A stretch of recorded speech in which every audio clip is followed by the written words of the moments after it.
अल्लाह अलग अलग नामों से पुकारते आए हैं। वो खुदा, वो भगवान, वो परमात्मा इस धरा पर अवतरित हो चुके हैं। जी हाँ मेरे प्यारे भाइयों और बहनों, मैं आप सभी को सूचित करना चाहता हूँ, हम सभी भाई बहन प्रजापिता ब्रह्मा कुमारी ईश्वरीय विश्वविद्यालय की तरफ से आए हैं। स्वयं परमात्मा शिव का संदेश लेकर आए हैं। जी हाँ, तो मैं आप सभी को से गुजारिश करना चाहूंगा, विनती करना चाहूंगा कि हमारा जो है आश्रम है मीरापुर में, तो वहां पर आए। वहां पर 7 दिन का निःशुल्क कोर्स कराया जाता है और कल एक विशेष किसानों के लिए प्रोग्राम रखा हुआ है यौगिक खेती के ऊपर। तो 2 बजे का टाइम है उसका, आप आइए। बहुत अच्छा प्रोग्राम है मीरापुर में। और शरीर को चलाने के बावजूद जब इस शरीर से आत्मा निकल जाती है तो इस शरीर को 4 कंधों पर लेकर जाया जाता है, वो भी कंधे बदल बदल कर। अब सोचिए, जो 4 इंसानों में वो ताकत नहीं है, वो अकेली आत्मा करती है, जो इन आंखों से देखने में नहीं आती। तो इतनी शक्ति उस आत्मा में आई कहाँ से? ये सोचने की बात है, ये आत्मा में शक्ति इतनी आई कहाँ से? तो ये सारी डिटेल्स की बातें आपको समझाई जाती हैं हमारे यहाँ प्रजापिता ब्रह्मा कुमारी ईश्वरीय विश्वविद्यालय में, जो कि 7 दिन का कोर्स होता है। राजयोग की शिक्षा पढ़ाई जाती है हमारे यहाँ। आजकल जगह जगह देखो, सभी के घरों में, सभी के जीवन में कला, कलेश, दुख, अशांति भरी हुई है। चाहे कोई अमीर है, गरीब है, हर तरीके से, कोई मानसिक रूप से, कोई आर्थिक रूप से, कोई शारीरिक रूप से, हर कोई किसी न किसी प्रकार से दुखी जरूर है। तो तनाव मुक्त, दुखों से रहित जीवन जीने की कलाएं हमारे यहाँ प्रजापिता ब्रह्मा कुमारी ईश्वरीय विश्वविद्यालय में सिखाई जाती है। मेरे प्यारे भाइयों और बहनों, आपसे कोई भी पाई पैसा नहीं लिया जाता है। मेरे प्यारे भाइयों और बहनों, मैं आप सभी से यही गुजारिश करना चाहूंगा, थोड़ा सा समय निकाल करके हमारे प्रजापिता ब्रह्मा कुमारी ईश्वरीय विश्वविद्यालय में आए, जो कि आपके पास में मीरापुर में स्थित है। हमारा ये आश्रम पीएनबी वाली गली के पास ये आश्रम है, ओम शांति भवन के नाम से। तो मैं आप सभी भाइयों से ये विनती करता हूँ, सभी भाई बहनों से ये विनती करता हूँ, गुजारिश करता हूँ, कृपया एक बार जरूर आकर देखिए। अच्छा लगे तो दोबारा आइएगा, नहीं तो मत आइएगा, ठीक है। और कल को एक विशेष किसानों के लिए बहुत सुंदर प्रोग्राम रखा गया है दोपहर 2 बजे, यौगिक खेती के लिए, जिससे खेती भी अच्छी हो और फसल भी मतलब बहुत अच्छी हो और खेत को भी कम से कम नुकसान पहुंचे, कम से कम दवाई वगैरह लगे। उसके लिए बहुत अच्छी आपको प्रोग्राम बताए जाएंगे और अच्छे प्लान्स बताए जाएंगे। तो उसके लिए आप हमारे सेंटर मीरापुर में जो भाई जी ने जैसा आपको परमात्मा का ये अलौकिक ज्ञान बताया, परमात्मा के बारे में परिचय दिया और जीवन, तनाव मुक्त जीवन जीने की कलाएं बताई, तो उसके लिए एक बेसिक बात है जो हमें याद रखनी है। उसी से सारी बातें हमें याद रहेंगी। जब तक हम बेसिक कोई भी चीज़ की जड़ नहीं पकड़ेंगे, नींव मजबूत नहीं होगी, तब तक घर मजबूत नहीं बन पाता, है ना। घर हो, दुकान हो, जब तक नींव अच्छे से नहीं भरी जाएगी तब तक नहीं। तो इस ज्ञान की नींव क्या है? परमात्मा आए क्यों हैं?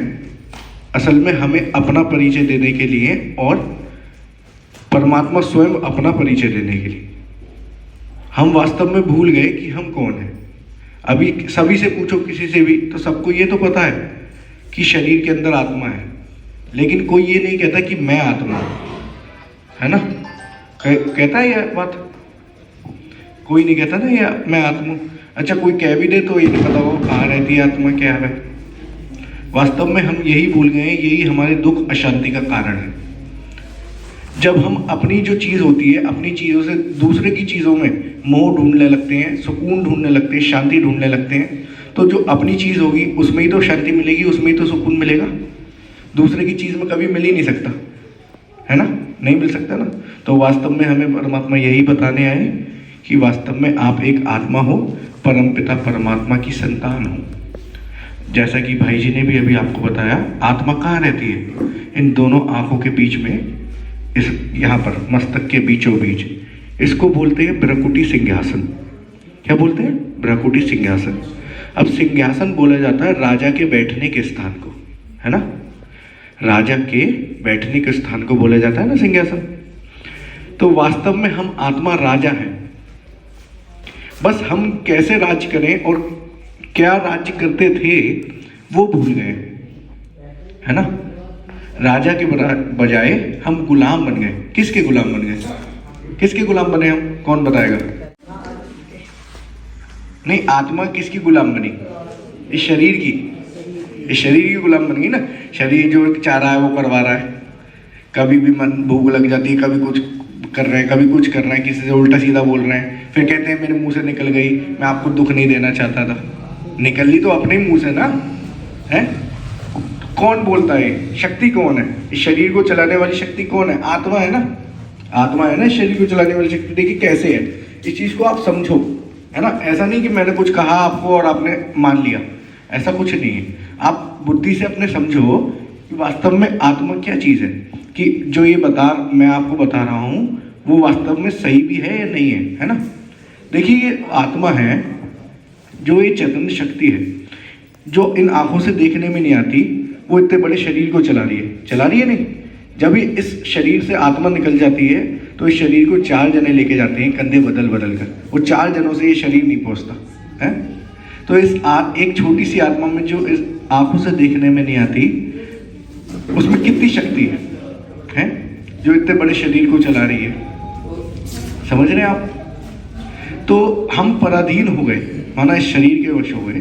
शरीर, मुख से कुछ निकला, कुछ बात हो गई, निगाहों ने कुछ देख लिया, सारी बातें, ये सब किस वजह से हुआ?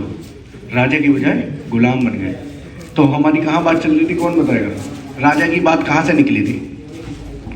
ये राजा की बात कहाँ से आई, कौन बताएगा? है राजा और गुलाम की बात कहाँ से आई थी? यहाँ से आई थी ना, भृकुटी सिंहासन से आई थी ना। बात चल रही थी सिंहासन की। सिंहासन बोला जाता है राजा के बैठने के स्थान को, है ना। तो ये बात चल रही थी सिंहासन की। तो ये स्थान है हमारा भृकुटी सिंहासन। अब यही क्यों है, इसका भी एक प्रूफ है। सारी माताएं बहनें यहाँ पर बिंदी लगाती हैं। भाइयों का जहाँ भी तिलक होता है, कहीं भी ऑल ओवर इंडिया, बाहर भी, तो यही होता है, और कोई तो स्थान नहीं है। तो इससे ये प्रूफ होता है ये आत्मा के रहने का स्थान है ना। इसको बोलते हैं भृकुटी सिंहासन। अब जब हम यहाँ पर बैठकर राज करेंगे तो हम गुलाम नहीं बन सकते। राज किस पे करना है? राज किस पे करना है? अपनी कर्म इंद्रियों पर राज करना है। कर्म इंद्रियां है ना, हाथ, मुंह, पैर, आंख, नाक, ये सारी कर्म इंद्रियां है ना हमारी। इनके द्वारा ही तो आत्मा कर्म करा रही है ना। तो इन पर राज करना है। कभी ऐसा ना हो कि हमारे मुंह से कुछ गलत निकल जाए, बाद में पछतावा हो कि मैं चाहता नहीं था, मैं चाहती नहीं थी, लेकिन मेरे मुंह से ऐसा निकल गया।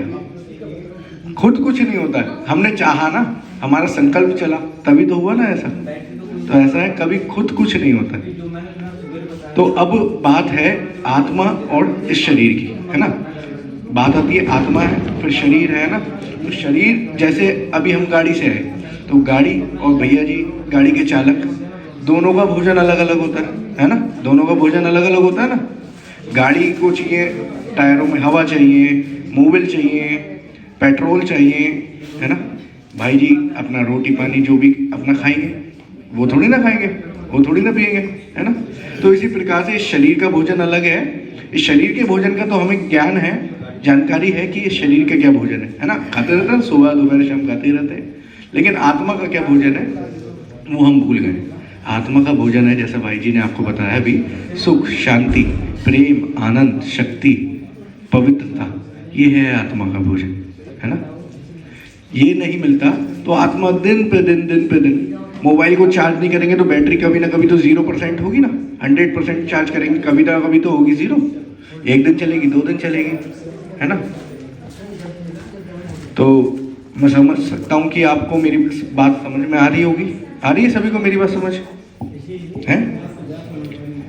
कहते हैं भजन करो मस्त जवानी में, बुढ़ापा किसने देखा है। अब तो जो समय कट गया, बाकी अब आगे से हम अटेंशन कर लें कि हमें अब भगवान के मार्ग पे चलना है, अपना भाग्य बनाना है ना। तो बात चल रही थी आत्मा की और शरीर की। आपको ये भी पता चल गया हम आत्माएं कहाँ रहते हैं, ये भी पता चल गया। आत्मा के भोजन का पता चल गया, है ना, ये पता चल गया। अब परमात्मा की बात है। परमात्मा कैसे दिखते हैं? जैसे आत्मा दिखती है, आत्मा कैसी दिखती है? किसी को पता कैसे दिखती है आत्मा?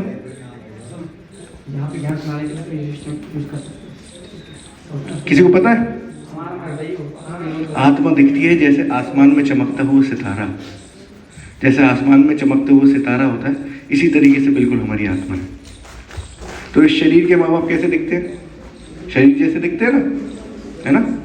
तो आत्मा का माँ बाप कैसे दिखेंगे? आत्मा जैसे दिखेंगे ना। जैसा आत्मा है, उनके माँ बाप भी तो आत्मा जैसे ही होंगे ना। तो परमात्मा भी ऐसे ही है। परमात्मा भी ज्योति बिंदु स्वरूप है ना? उन परमात्मा की हम संतान है आत्मा। बस यही हम भूल गए। बस इतनी बात याद रखनी है, हम आत्मा है।